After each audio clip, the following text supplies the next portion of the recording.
I found my wife's affair with her business partner, and now they're both claiming ownership of our $450, $0 family home in a bitter court battle. Nothing about our marriage is what it seemed after I uncovered the truth. I never thought I'd be the guy sitting here, writing out how I found out my wife was cheating on me. I mean, we had our problems, sure, but I always believed we had a solid life together. We had a beautiful house, good jobs, and 2 kids who adored us. But in the end, it was all a lie. The most shocking part, it all unraveled in a way I never saw coming, like a punch to the gut I couldn't dodge. It started about 3 months ago, had been acting strangely, more distant, secretive even. At first, I thought she was just stressed with work. She's a high-powered marketing exec, always busy, always on her phone. But then she began to cancel plans last minute, saying she was busy with clients or working late.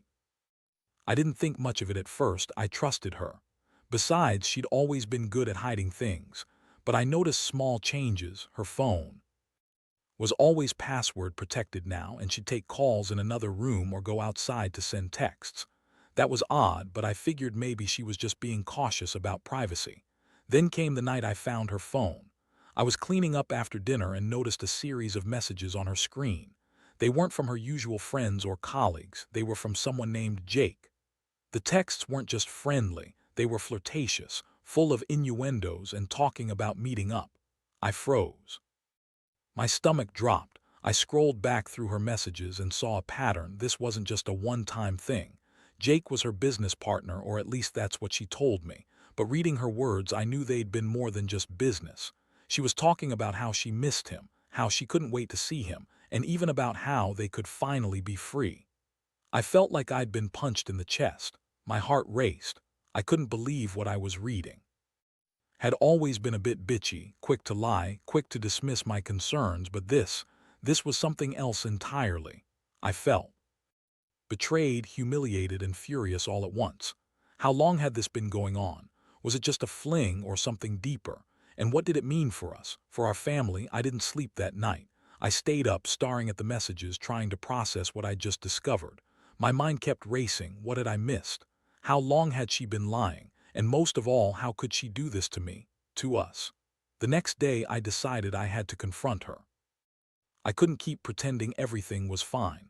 I sat her down after dinner, my hands trembling. I didn't hold back. I showed her the messages, laid it all out. Her face twisted into a sneer, and she immediately started lying. "It's nothing," she said, brushing it off like I was overreacting. "You're just paranoid. Jake's just a friend, a business partner. You're making a big deal out of nothing." She claimed they were just working late, that she'd been stressed and venting. She even tried to turn it around, saying I was insecure, jealous, and that I didn't trust her. But I knew better. I knew what I saw. I knew that her words with Jake weren't innocent. It was clear she'd been lying all along, and I felt like I'd been hit by a freight train. The emotional fallout was brutal. I felt like I'd lost my wife and my sense of reality all at once. The betrayal cut deep. I kept replaying her lies, her smirks, her dismissive attitude.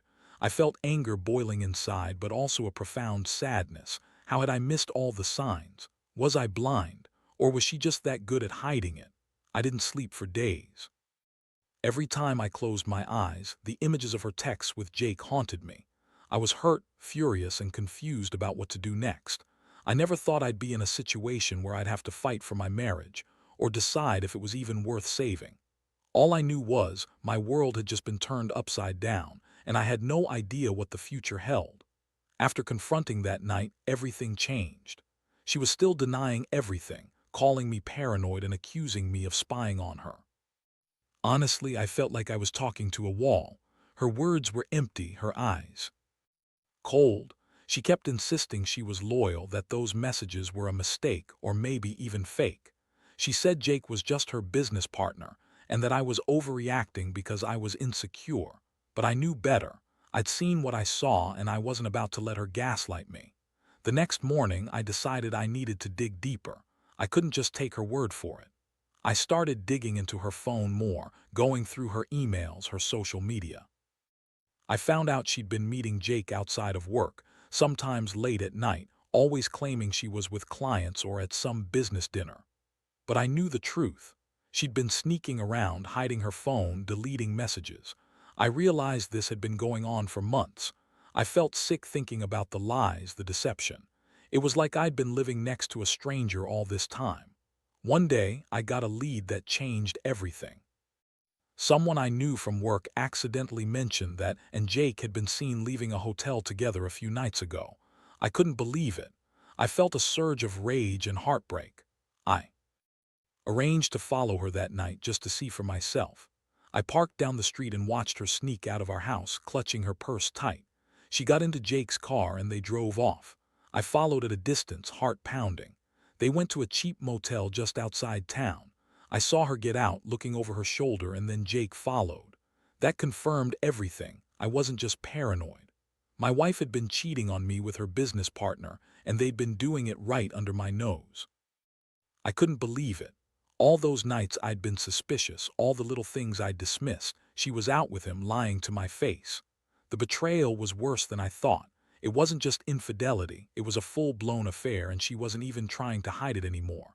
I felt numb, like my world was crumbling. I thought about confronting her again, but I knew it wouldn't change anything. She'd already lied so much, I didn't trust her anymore. But I knew I had to do something.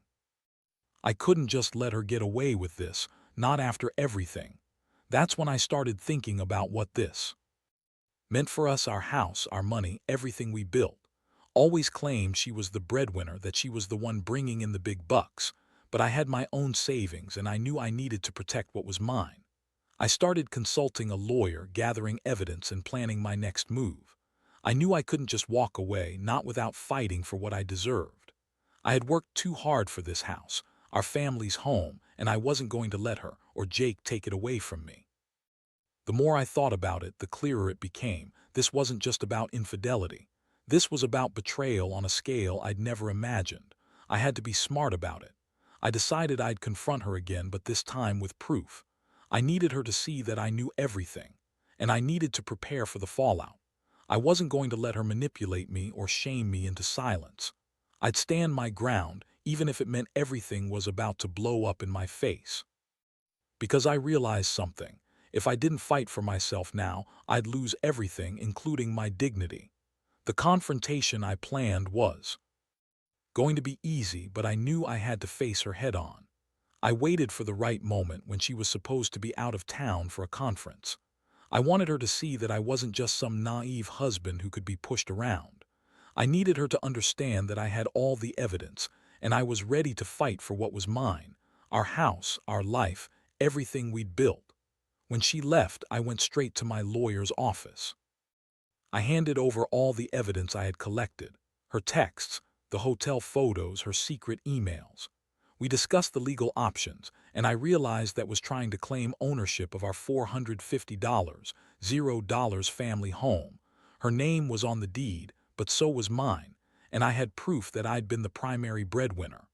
I also had bank statements showing she'd been funneling money into secret accounts, money she'd hidden from me for months. It was a mess, but I was determined to fight for what was rightfully mine. Meanwhile, was trying to spin everything differently when I confronted her again.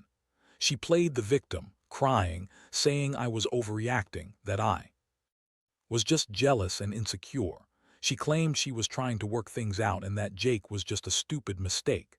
She insisted she loved me, that she'd never cheat, and that I was accusing her of something terrible without proof. But I had proof, and I wasn't backing down. The more she lied, the more I saw through her bullshit. I wasn't going to let her manipulate her way out of this. I'd made up my mind. I was going to fight for custody, for the house, and for my dignity. The emotional toll was intense. I felt like I was caught between two worlds, one where I still wanted to believe there was a chance to save us, and another where I knew I had to prepare for the worst. I was angry at her, furious that she'd betrayed me so badly, but I also felt this crushing sadness. How had my wife, the woman I loved, turned into this person? How could she lie so easily, cheat so blatantly, and then try to gaslight me into thinking I was crazy? It was of feelings, rage, heartbreak, disbelief. I would lie awake at night, replaying everything, trying to figure out where I went wrong, wondering if I could ever trust her again. But I couldn't let those feelings consume me. I had to focus. I decided I'd go ahead with the legal battle, no matter how bitter it got. The house, our home, meant everything to me. I knew was trying to claim it as her own, but I had the proof that I was the one who'd put in the most work, who'd kept everything afloat financially.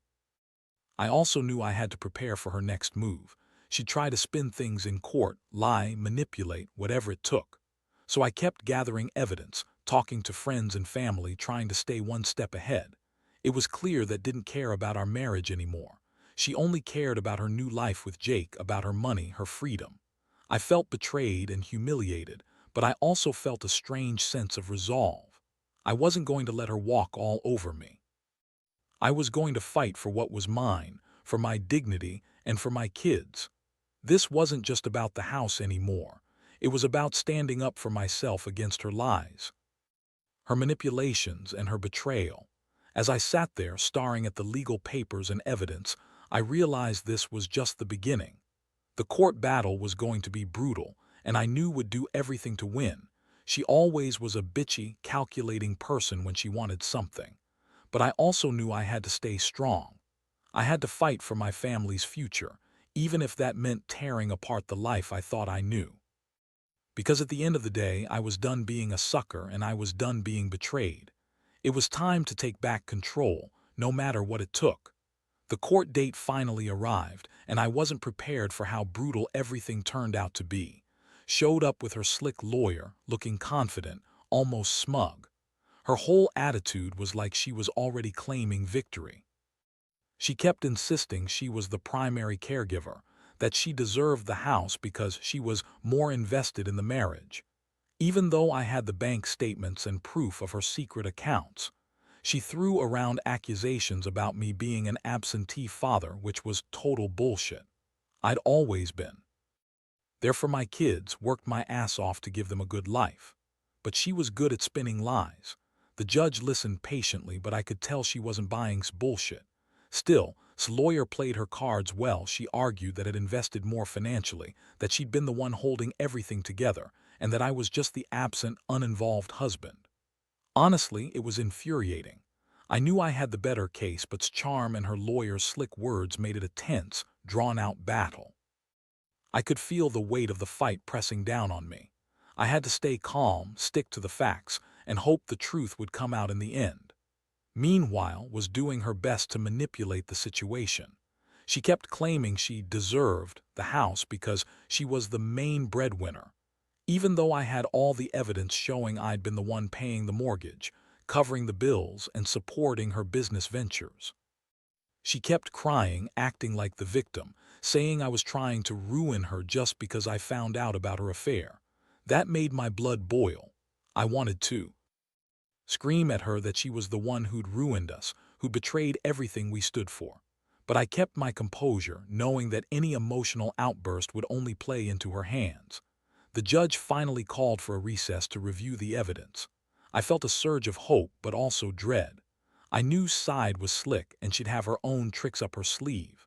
I kept replaying everything in my mind, her texts, her hotel nights, her lies. The story was clear to me, but I had to make sure it was clear to the court. I had to win this, not just for the house, but for my dignity, for my kids. I was tired of feeling like the fool who'd been played. I'd worked too hard, sacrificed too much, to let her take everything I'd built. When the judge returned, things got even more intense. His lawyer made a last-ditch effort to sway the court, claiming that was the more responsible parent and that she deserved the house because she'd sacrificed everything for her career. She argued that I was distant, uninvolved, and that I hadn't been there for the kids enough. I wanted to scream at her, but I kept my mouth shut. Instead, I presented my final evidence, my bank statements, texts, witness statements from friends who saw sneaking around, and proof that I'd paid the mortgage from my account. I told the court that I'd always been the one who kept the family afloat, emotionally and financially. The courtroom was tense. His eyes flicked with anger, and she shot me a look that was full of venom. I saw her trying to control her face, but I knew she was panicking inside. When the judge finally announced her decision, I felt like I could breathe again. She ruled that I was the primary owner of the house, that I had contributed more financially, and that claims were unfounded. I was granted the house, but I knew this wasn't over. wasn't going down without a fight she'd already started talking about appealing, and I could see her planning her next move. Walking out of that courtroom, I felt exhausted but relieved. It was a hard-won victory, but I knew it was just the beginning of a new chapter. Had lost the house, but she still had her lies, her manipulations, and her affair with Jake. I was angry, yes, but also determined. I realized I'd have to stay vigilant, keep my guard up, and protect what was left of my life. I'd been betrayed in ways I never thought possible, but I also knew I couldn't let her control everything anymore. I had to reclaim my life, for me and my kids, and I was ready to do whatever it took to move on, even if it meant cutting her out completely. The aftermath of the court decision hit harder than I expected. I thought winning the house would bring some relief, some closure, but it just opened the door to more chaos. Was furious, and her reaction was pure venom. She refused to accept the court's ruling, claiming it was unfair, and immediately started working on her next move. She hired a new lawyer, and suddenly it was like we were back in court all over again. I could see her plotting, trying to find some way to spin the story, to turn everyone against me. What made things worse was her constant lies. She'd come up with new stories every week, saying she never cheated, that I was just jealous, that I was trying to destroy her reputation. Meanwhile, she was already moving out of her part of the house, claiming she needed space and time to think. But I knew better. I knew she was planning something, probably trying to leverage her charm and her lies to regain control. She was always the bitchy type, sharp-tongued, manipulative, and good at turning things around to suit her needs. Meanwhile, I was trying to hold everything together. I kept the house, kept paying the mortgage, and tried to focus on my kids. But every day I felt the weight of her betrayal pressing down on me. I couldn't shake the feeling of being used, played for a fool. I'd always thought we had a good marriage, but now I saw it was just a house of cards built on lies. I started to question everything. Was I ever truly loved? Or was I just a placeholder until she found someone better? The thought made me sick.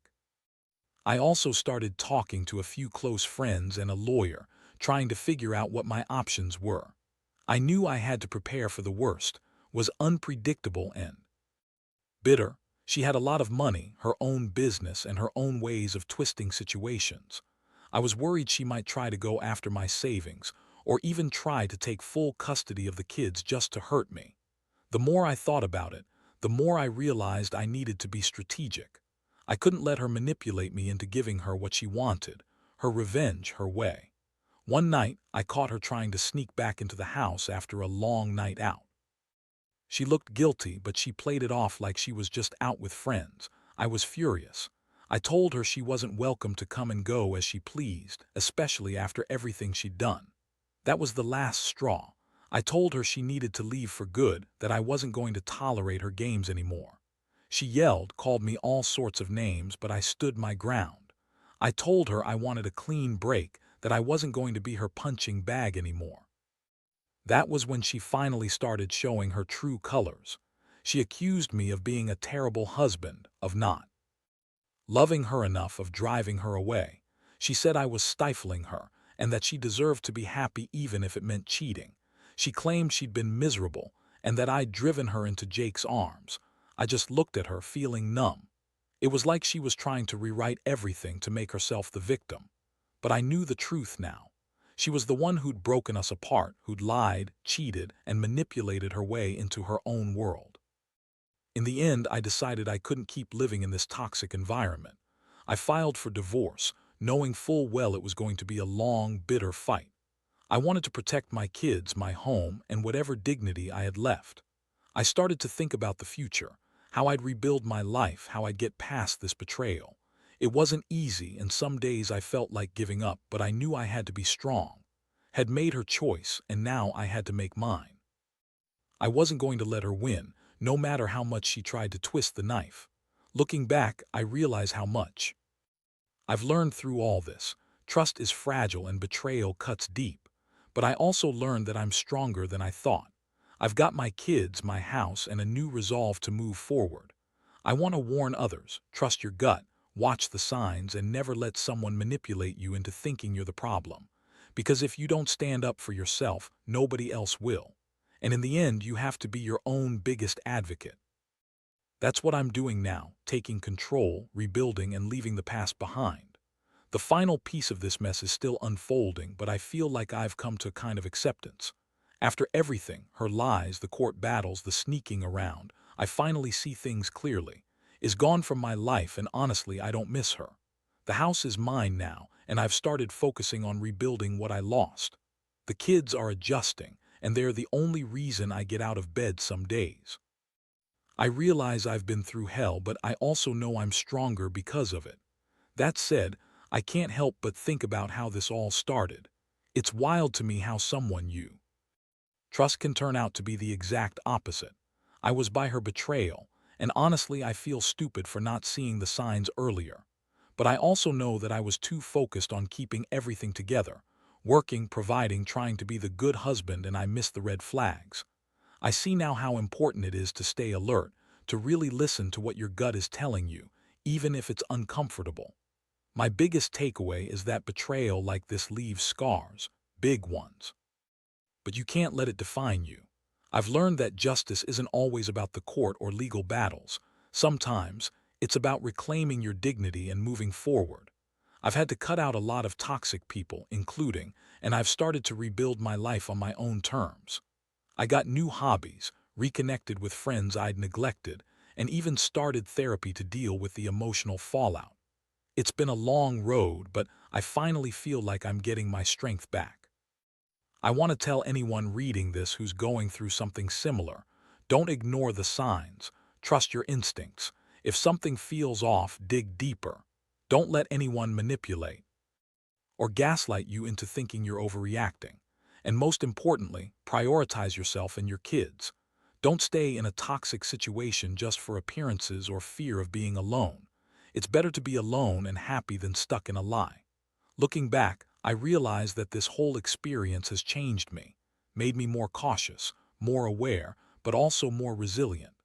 I know I'll never fully forget what happened, but I also know I'll never let someone betray me like that again. I'm done being the victim. I'm taking control of my future now. And the house, the money, the pain, they're all part of a chapter I'm closing. The real story now is about healing, strength, and finding my way back to happiness after betrayal. That's all I can do. That's all I need.